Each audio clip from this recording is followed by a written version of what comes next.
I am Bernice Abubeidu Lansa. Thanks for your company. The Ghana Police Service says it will clamp down on private security firms that have failed to comply with the regulations governing the operations of their firms in the country. Director General in charge of the private security operations, ACP Francis Abuajenyako, says such firms risk closure of their facilities after expiration of the one-year moratorium placed on them. He was speaking at a meeting with some private security firms in the country. Richard Kojonyako has more.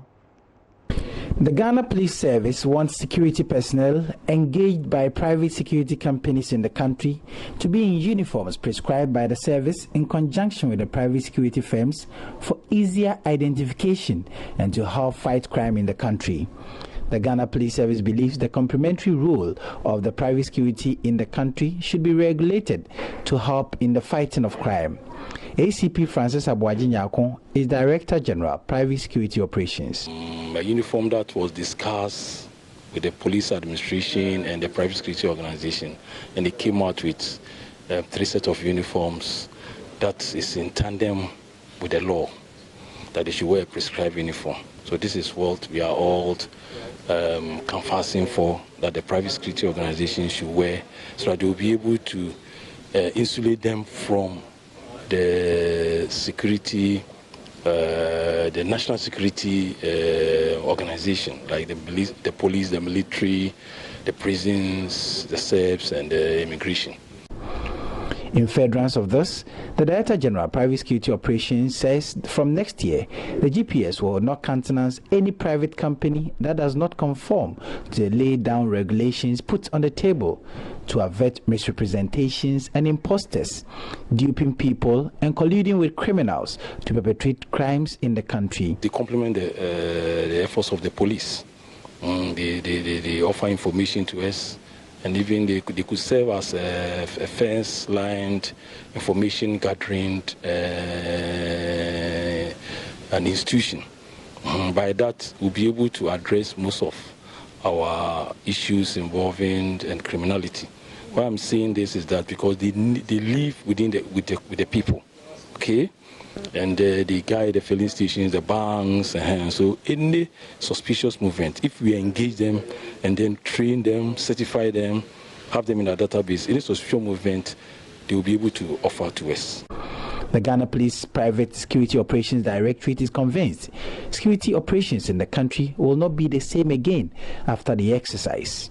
Richard Kojonyako, Joy News, Cape Coast. Let's stay with stories focusing on security. Police in 3 towns in the Western region have taken delivery of vehicles donated to assist them in their operations. The 3 towns, Bibiani, Sefribekwai and Mioso, all in the Western North region, have for a while now had to depend on one vehicle.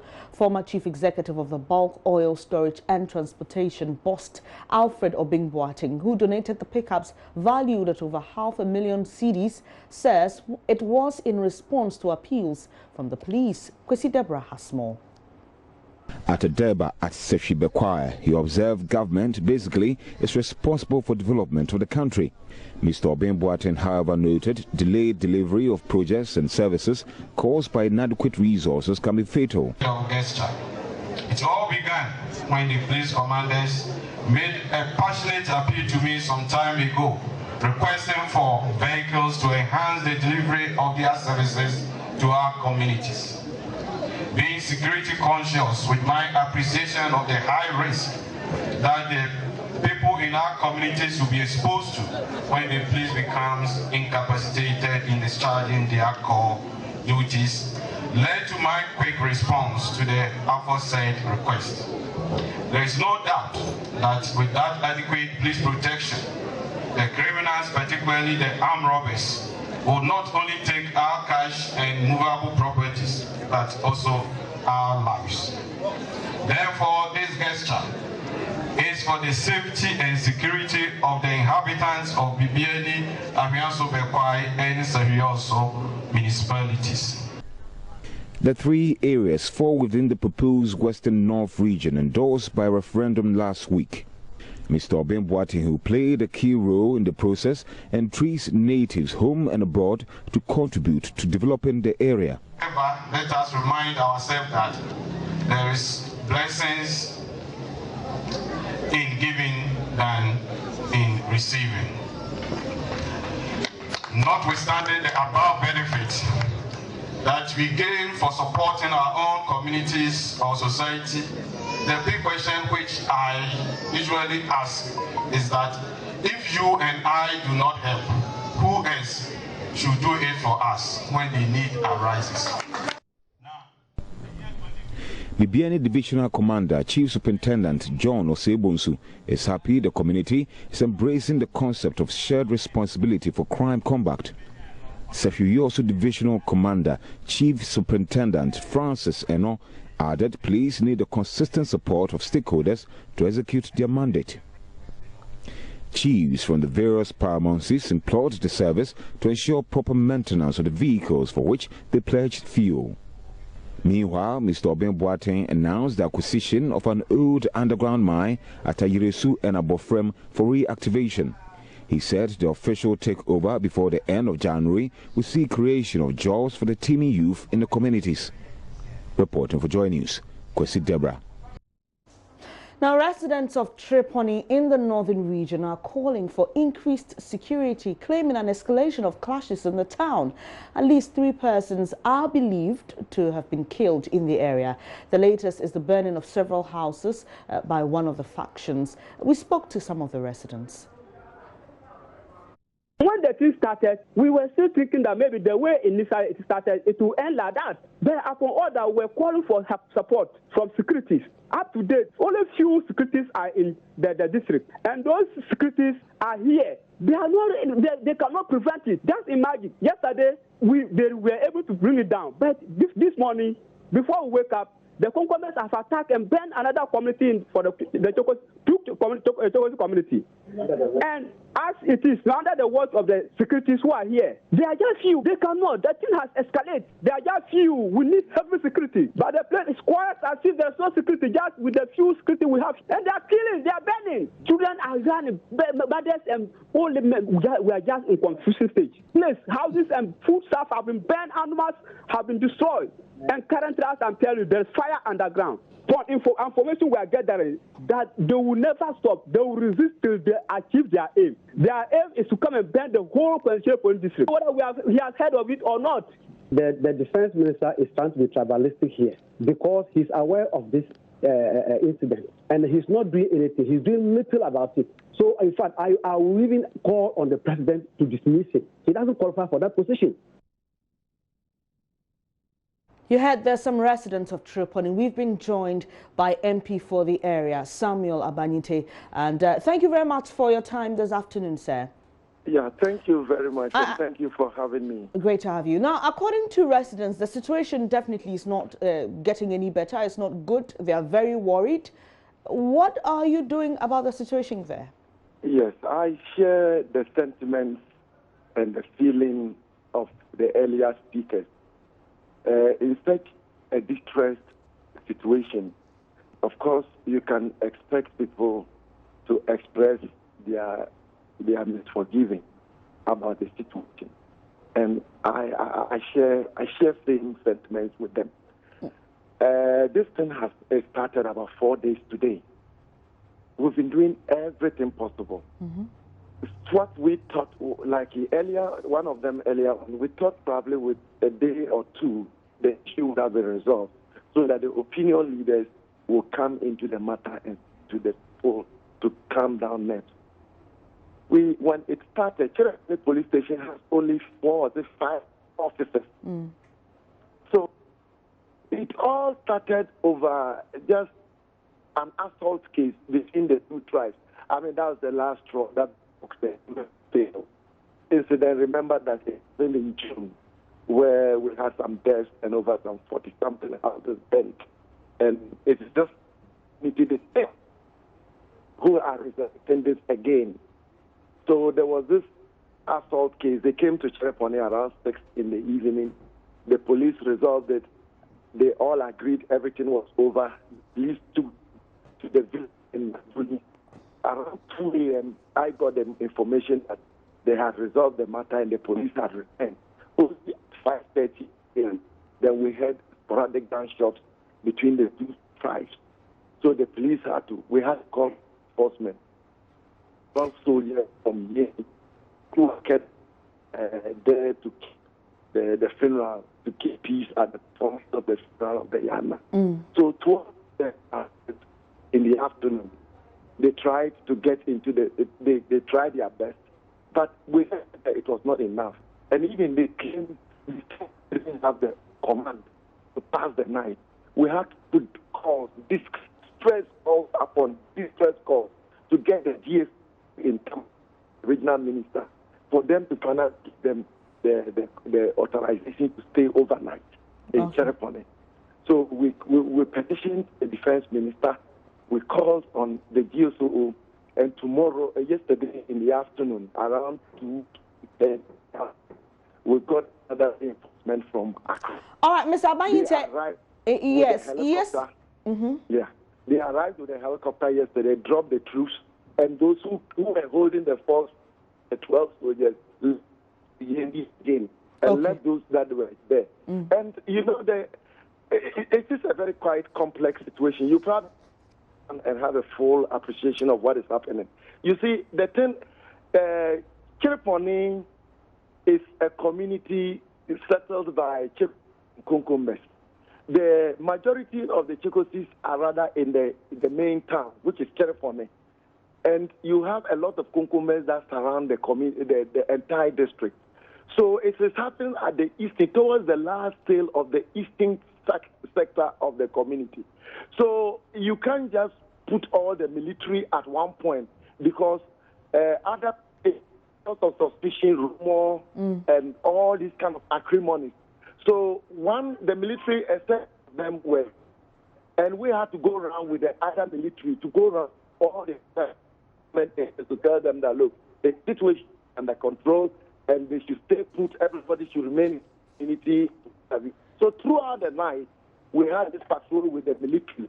Okay. This morning, we had dispatched the military to check out a target. And in fact, there was little we knew of the company issue. Mr. Abayinte, let me just come in. We spoke to the PRO for the Northern Region Police, and he did mention that there was reinforcement, even from the police side. He was speaking about soldiers, but the residents claim, we spoke to them this morning, and they claim that is even not enough, and the situation has escalated. So what is being done now? Yes, I'm not just in this whole issue. What we are saying is that the police brought 2 STUs, a firefighter, a big truck, stationed at the place there. Surprised that even right now, the vehicles are not there. They are not at post. The military are on standby. Those who have gone, we are not able to get in touch also with them. I confirm that the two communities have been burned down this morning. That is Kumpeni and Achuma. But we have not, where I am now, I have not as of this year. All right, Mr. Abayinte, would kindly ask you to reposition yourself. You're losing at some point. But while you do, hear me now? Yes. But can you help us understand what is being done now, right as we speak now, to prevent further destruction and burning of homes? Yes. I spoke with the Koya president about an hour now, and he assured me he was coming with the MP from Saboba and the DCE from Saboba to get to the Kunkuma side and to talk to them to retreat. I've also spoken with the National Security Minister. He has given me every assurance that they are sending more reinforcement this afternoon to Cherepone. And I can confirm that as we speak now, the Kunkumbes I understand have retrieved from the Achuma area. But I'm yet to get a very concrete source from the military to tell me that they are in control now. Okay. But I'm unable to reach them to confirm that. Okay. Now, when we spoke to you earlier in the week, you told us there were only injuries, and we were not able to confirm if there were any deaths. We hear from residents that 3 people have died. Are you able to confirm? Yes, I can confirm officially that 8, not inclusive of today, but in the last 2 days, that 8 people were officially brought to the hospital and were treated. Some are even still on admission. 1 has officially been reported to the police dead. But from the other sources, yes, I've also heard, but not from the police. Okay. I can confirm that at the Naduni, almost like 97 houses have been burnt. And also in, there was another Nabrunu, another community where 7 houses were burnt. That was yesterday. Okay. But the fresh ones that have started today, I'm unable to tell how many houses. All right. I hear all these 2 communities have been burnt to ashes. And these are quite huge communities. Mr. Banyite, while we try to resolve the conflict, what is being done to give relief to these people whose homes have been burnt? You can't even find them. Now, the issue is that you can't even have access. So what we are thinking, they are not there. The people are not there. The communities, it's a ghost town. These communities I'm talking about are ghost towns now. So we are working very hard to ensure that the peace come, and then we can see how we can resettle these people. We can ask them to come back, and then we'll find a way of... And these communities, are they predominantly farming communities? We just want to understand the nature and the outlook of the communities. Yeah, the entire district is a predominantly farming community. Okay. District.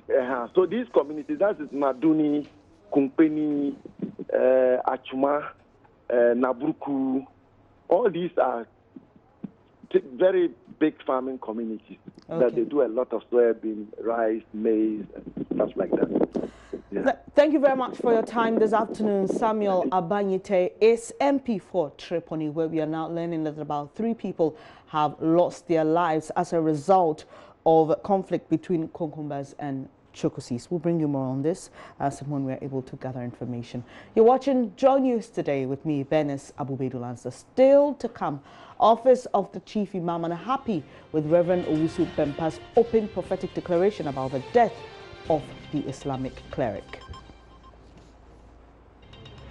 And Tallow Oil plans to increase product target and minimize FPSO shutdowns in 2019. We've got details shortly. Do stay.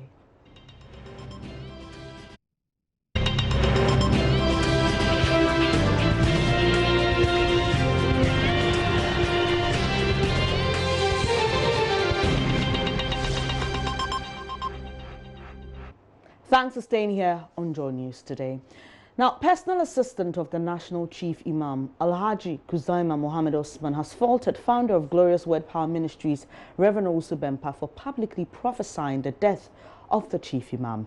He believes Reverend Owusu Bempah could have sought audience with the Islamic cleric to inform him of the revelation rather than publicly announce it.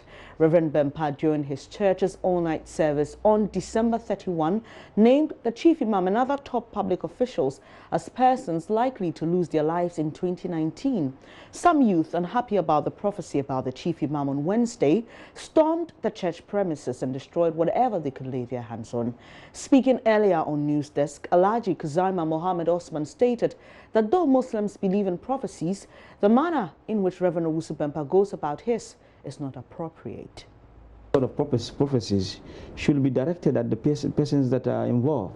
For instance, if this man of God, could have sought the Chief Imam's attention and said, this is what I have seen. The Chief Imam never rejects anybody at his house. As more importantly, a man of God, somebody who claims to be a man of God, he never rejects you, and he will have sometimes we don't even take part in the discussion. And so I believe if that had happened, perhaps it would have been better. And we want to I've heard the video and I've heard his respondent as well. It's a word of advice to them that not only to the Chief Imam, we are not perturbed by this. Let me say it again. He could say whatever he wants to say.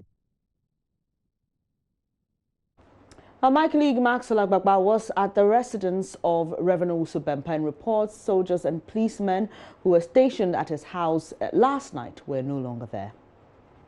I'm just some meters away from the residence of Prophet Owusu Bempa. Well, not much of activity is happening in the house. The Prophet himself was not around. We told that he stepped out moments ago with his senior pastor. But some of the people we've been interacting with in the house tell us that there was heavy police and military presence there yesterday. A lot of them who are very close to him are telling us that what happened yesterday would not deter the prophet from making bold declarations of prophecies in the coming days.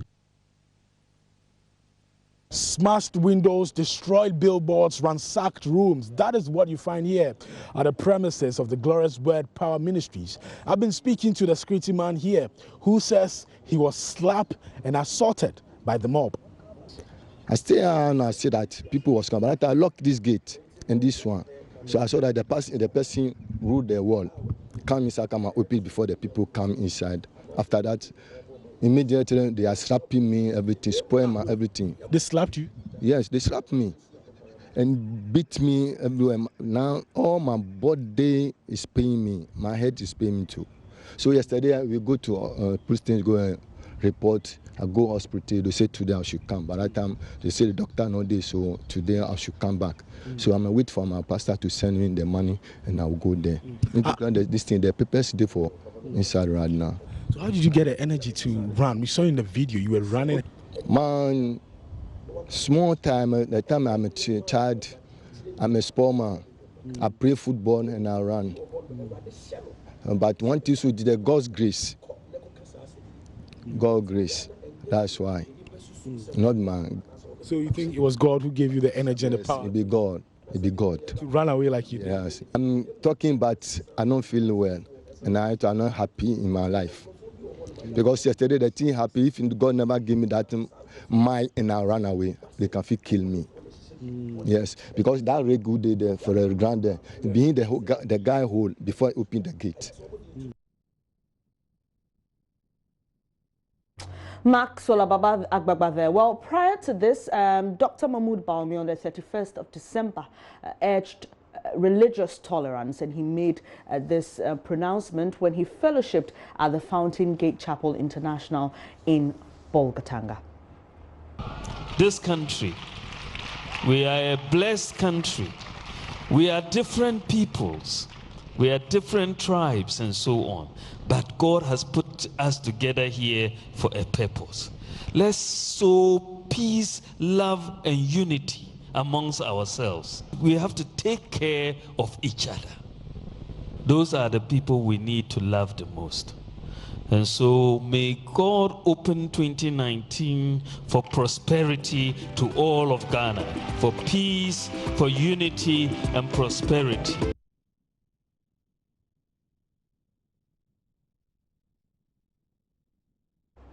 Well, Dr. Mahmoud Balmi there speaking on 31st of December at Reverend Eastwood Anabas Church, Desert Pastures of the Fountain Gate Chapel International in Bolgatanga. You're watching Joy News today with me, Bernice Abubedu. Coming up, Daro Kwao will be giving you some more details about Tallow Oil's expectation of FPSO shutdowns in 2019.